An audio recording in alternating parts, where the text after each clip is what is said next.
देखो बेटा, कल मैंने आपसे बात करी थी कॉम्प्लेक्स नंबर क्या होते हैं। कॉम्प्लेक्स नंबर क्या होते हैं जिसमें आपके पास अयोटा आ जाता है, इमेजिनरी नंबर, ठीक है, अंडर रूट ऑफ -1। अब उसी पर अंडर रूट ऑफ -1। अब मैंने मॉडुलस भी बताया था आपको, एम्पलीट्यूड कैसे निकालते हैं वो भी बताया था। आज उस पर हम क्वेश्चन करेंगे। अब जैसे आपको कोई एक कॉम्प्लेक्स नंबर दिया, जहाँ पे अयोटा आ गया वहाँ कॉम्प्लेक्स नंबर हो गया √3 प्लस अयोटा, जिसके साथ कुछ नहीं है उसको हम उसके साथ 1 लिख सकते हैं। मतलब कि अगर मेरे पास a प्लस अयोटा b है तो इसका मतलब यहाँ पर मेरे पास a की वैल्यू 1 है, √3 है, और b की वैल्यू 1 है। b की वैल्यू क्या है? 1। ठीक है, तो इसलिए अब मैंने जब निकालना है मॉडुलस, मॉडुलस कैसे निकलता है? मॉड ऑफ z, उसमें क्या होता है? Under root of a² plus b²। यहाँ तक लिख लिया हमने। अब अंडर रूट का स्क्वायर क्या होता है? वो नंबर आ जाता है। जैसे √3 का स्क्वायर 3 हो गया, 1 का स्क्वायर 1 रहा। तो अब मेरे पास क्या आ गया? Under root 4। इसका वैल्यू क्या होती है? 2। अब मॉडुलस है तो हमेशा हमने क्या लेनी है? Positive value. मॉडुलस है सो हम क्या लेंगे? मॉडुलस के कारण हम क्या लेंगे? Positive value. क्या लेंगे? पॉजिटिव वैल्यू, मतलब कि +2 ही लेंगे, माइनस कभी नहीं आएगा। अब एम्पलीट्यूड हम कैसे निकालते हैं? एम्पलीट्यूड होता है हमारे पास theta is equals to tangent inverse b/a। b/a।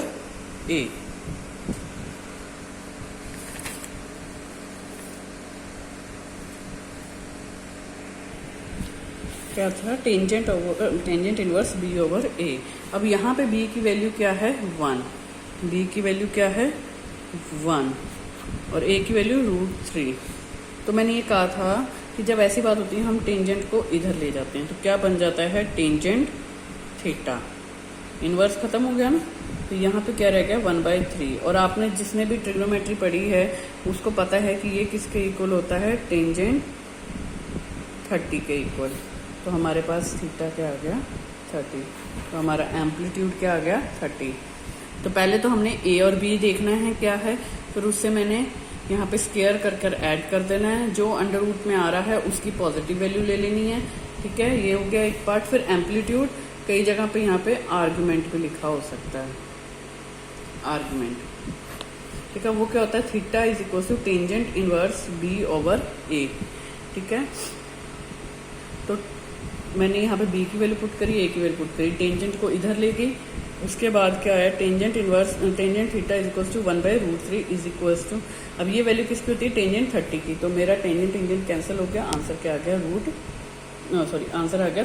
अब मैं अगला क्वेश्चन लूँ, -1 प्लस अयोटा। तो इसका मैं सोल्यूशन, -1 प्लस अयोटा, तो इसका सोल्यूशन कैसे निकलेगा?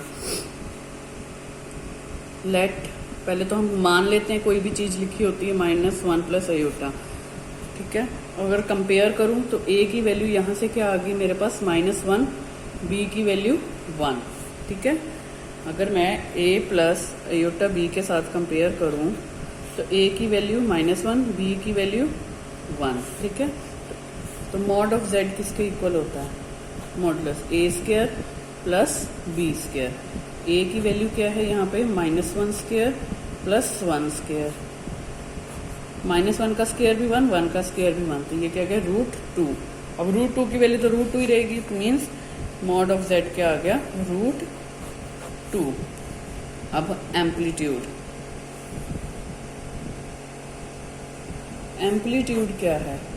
एम्पलीट्यूड होता है theta is equals to tangent inverse b/a। अब b की वैल्यू क्या है? ऊपर से b की वैल्यू है आपके पास 1, और a की वैल्यू है -1। क्या आ गया? Tangent inverse -1। यहाँ से क्या आ गया? थीटा को इधर ले गए, थीटा इज इक्वल्स टू -1। अब टेंजेंट थीटा -1 कब होगा? टेंजेंट थीटा माइनस कब होता है? जब टेंजेंट 135 डिग्री आता है। क्या आता है? Tangent 135 degree. तो इसका मतलब टेंजेंट क्या हो गया जी? Second quadrant. आप देखो बेटा, सेकंड क्वाड्रेंट, क्वाड्रेंट क्या होते हैं? 4 तरीके के क्वाड्रेंट होते हैं हमारे पास। फर्स्ट ट्रिग्नोमेट्री में सेकंड, थर्ड, फोर्थ, ठीक है। तो उसमें से ये होता है 90 तक, 0 से 90, 180, 270, 30, 360। इसमें सारे पॉजिटिव होते हैं। इसमें सिर्फ साइन और कोसिकेंट इसमें, ठीक है। यहाँ पे अब यहाँ पे क्या होता है? Tangent negative. बाकी मैं बाद में बताऊंगी, पहले इतना देख लीजिए। यहाँ पे क्या होता है? टेंजेंट नेगेटिव, क्योंकि ये 90 प्लस बन गया या 180 माइनस 45 बन गया। इसको मैं ऐसे भी लिख सकती हूँ, 35 degree is equal to 180 minus 45 degree. तो जब टेंजेंट 35 क्या बन गया? Minus of tangent 45 degree is equal to -1। इसलिए इसकी वैल्यू यही है। कैसे आई है ये आप जब ट्रिग्नोमेट्री देखोगे, जिसने पढ़ा हुआ उसको जल्दी समझ आ जाएगा। नहीं तो हमारे पास ट्रिग्नोमेट्री में 4 तरीके क्वाड्रेंट होते हैं, इसमें सारे पॉजिटिव। अभी हम टेंजेंट की बात कर रहे हैं, तो मैं टेंजेंट जो होता है सेकंड में नेगेटिव होता है। तो अगर मुझे टेंजेंट को टेंजेंट रखना है तो मुझे 180 में से क्या माइनस करूँ कि मेरे पास 135 आ जाए, क्योंकि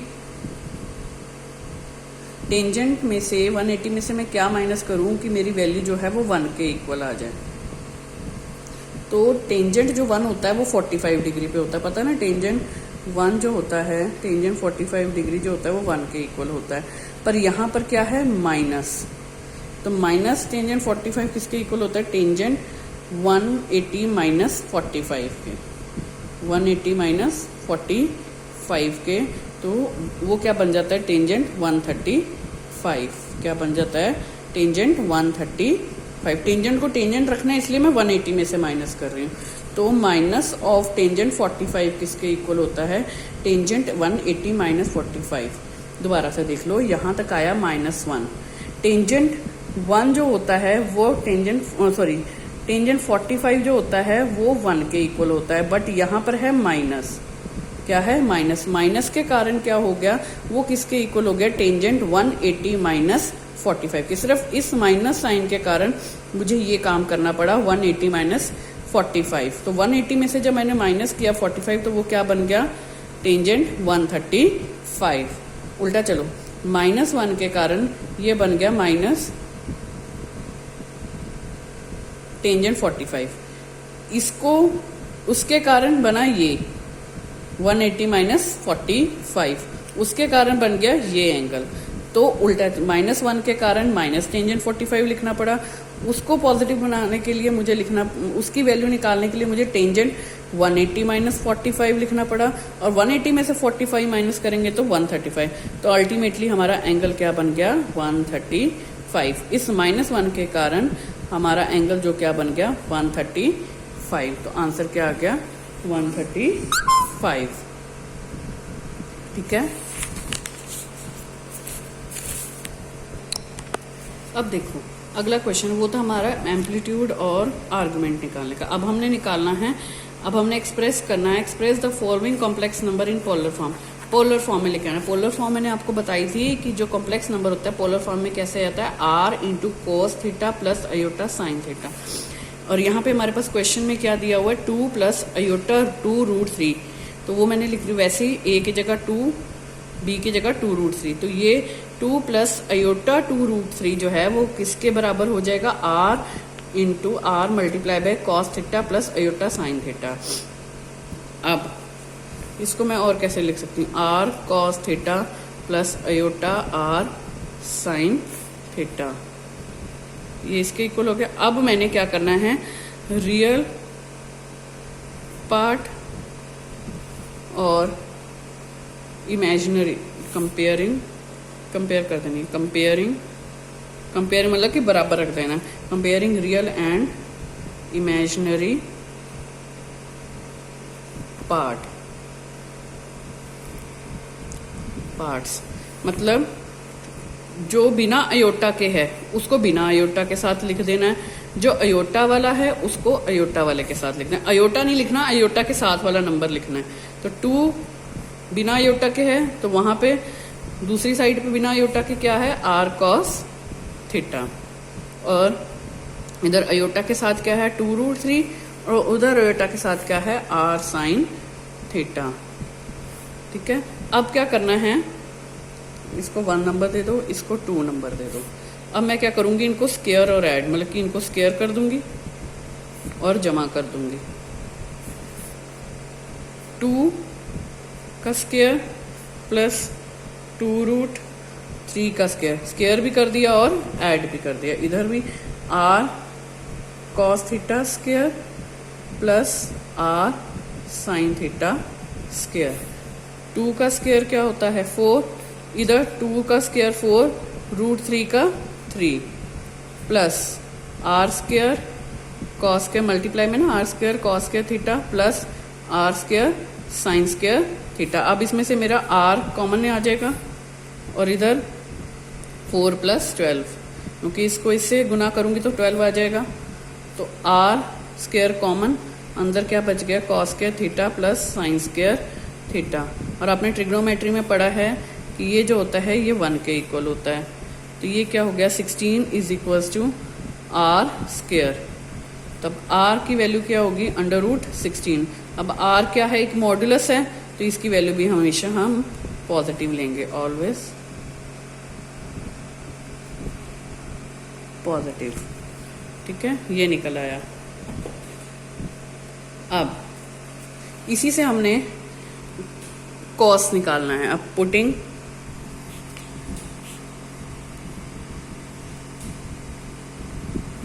r is equals to 4 in 1 and 2, putting r is equals to 4 in 1 and 2, तो 2 is equals to 4 cos theta. cos theta किसके इक्वल हो जाएगा, इसको नीचे ले जाऊंगी तो 2/4 1/2, तो cos थीटा किसके इक्वल आ गया 1/2। अब यहाँ से ध्यान रखना, यहाँ से हमारा एंगल निकलेगा। एंड और क्या था 2√3 is equals to r sin theta, तो यहाँ पे क्या आ जाएगा 2√3 is equals to 4 sin theta. ऐसे ये भी नीचे जाएगा तो sin थीटा किसके इक्वल आ जाएगा 2√3/4। अब ये 2 से 2 कट हो जाएगा तो हमारा sin थीटा किसके इक्वल आ जाएगा, किसके बराबर आ गया √3/2। अब आपको ट्रिग्नोमेट्री में से वो एंगल निकालना है। अब आपको ये वाला और ये वाला दोनों तरफ देखो, एक तो ये दोनों पॉजिटिव हैं। अब आपने वो एंगल निकालना है जिसके लिए ये दोनों पॉजिटिव भी हो और हमारा जो सेम एंगल बन जाए। अब ये ढूंढो एंगल किस पे, cos थीटा 1/2 होता है और sin थीटा √3, तो वो क्या आ गया, therefore theta is equals to 60 degree. क्या आ गया 60 डिग्री। अब r की वैल्यू भी पता चल गई, 60 डिग्री भी पता चल गया। अब जो आपने सबसे पहली इक्वेशन लिखी थी, सबसे पहली इक्वेशन, उसको क्या दे दो स्टार, सॉरी इसको स्टार दो। ये जो आपने पहली इक्वेशन लिखी थी उसको स्टार दे दो। 2 + iota √3 r into cos theta plus iota sin theta. अब ये जो वैल्यूज हैं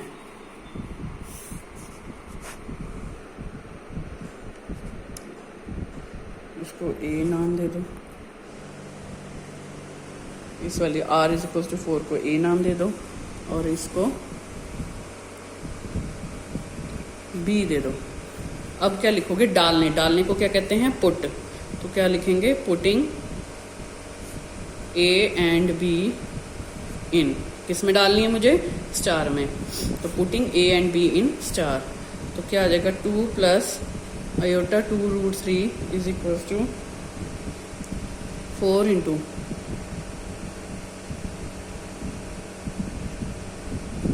cos π/3 प्लस अयोटा sin π/3। 3। अब ये पाई बाय 3 क्यों लिखा है? अब ये पाई बाय 3 इसलिए लिखा है बिकॉज पाई की जो वैल्यू होती है डिग्रीज में वो 180 डिग्री होती है और मेरे को यहाँ पे चाहिए 60। तो मैं किससे डिवाइड करूँ कि आंसर 60 डिग्री आ जाए? 3 से करूँगी तो कट करके मेरा 60 डिग्री। तो आपने ये देखना होगा जब भी कोई एंगल आएगा कि मैं पाई की वैल्यू 180 डिग्री है, 180 डिग्री को मैं किससे डिवाइड करूं कि मेरा आंसर जो 60 डिग्री दिया है या 30 डिग्री दिया है वो कैसे आ जाए। तो 180 को मैंने किससे डिवाइड करना पड़ा 60 लाने के लिए? 3 से। तो पाई भी किसके इक्वल, पाई किस में बन गया? पाई बाय 3 में। तो हमारा आंसर आ गया पाई बाय 3। इसमें हमेशा पाई बाय 3 की फॉर्म में निकलेगा, इसलिए जो भी एंगल आएगा उसको मल्टीप्लाई या डिवाइड करना पड़ेगा पाई में कन्वर्ट करने के लिए। तो आज हमने क्या सीखा? आज हमने सीखा एक तो मॉडुलस और आर्गुमेंट निकालना और एक हमने सीखा पोलर फॉर्म निकालना। पोलर फॉर्म में क्या है, सबसे पहले हमने इसके इक्वल लिख दिया, फिर हमने रियल पार्ट बिना अयोटा वाले अलग कर लिया, अयोटा वाला अलग कर लिया, दोनों को स्क्वायर कर दिया, ऐड कर दिया, यहाँ आइडेंटिटी बन गई, यहाँ 1 आ गया, यहाँ ऐड करके हमारे पास 16 आ गया, उसका अंडर रूट लिया तो 4 आ गया। अब उस 4 को मैंने जो है यहाँ पे दोनों इक्वेशन में पुट करके मेरे पास आंसर जो है वो